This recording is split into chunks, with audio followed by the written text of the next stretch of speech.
Hello friends, movies all about এই আপনাদের স্বাগত। গতকাল 15ই আগস্ট আমাদের মহানায়ক উত্তম কুমার নন, তার চেয়েও বড় মহানায়ক দেব, তিনি তার আপকামিং মুভি দেশু 7-এর দ্বিতীয় পোস্টার ড্রপ করেছেন। ভেবেছিলাম 15ই আগস্ট হয়তো দেবের প্রোডাকশন থেকে দেশু 7-এর টিজার আসবে, কিন্তু এলো পোস্টার, গানের পোস্টার। মানে একের পর এক খালি পোস্টারই এসে যাচ্ছে। তারপর মনে হলো টিজার আসবেই বা কী করে, এখনও তো মুভির নামই ঠিক হয়নি, দেশু 7 বলেই চালানো হচ্ছে, বিনা নামে টিজার কি করে আসবে? তো মহানায়ক দেব তার নতুন ছবির একটা সোকল্ড নিব্বা নিব্বি পোস্টার এনে ফেলেছেন।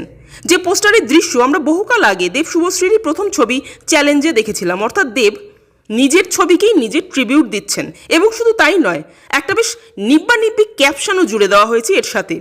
যতই আসুক না বাধা, তোমায় আমায় করা যাবে না আলাদা। মানে আজকাল জেনজিরাও এই ধরনের বস্তা পচা ন্যাকা ন্যাকা ডায়লগ মারে না, কারণ জেনজিদের খুব সহজ ফান্ডা, পোষালে থাকো না পোষালে ফোটো। কিন্তু আমাদের দেবদা সেই বস্তা পচা আমলেই পড়ে রয়েছেন। ফার্স্ট পোস্টারটা দেখার পরেই বুঝেছিলাম যে কোন মার্কামারা সিনেমা আসতে চলেছে। সেকেন্ড পোস্টারটা দেখার পর তো আরও শিওর হলাম।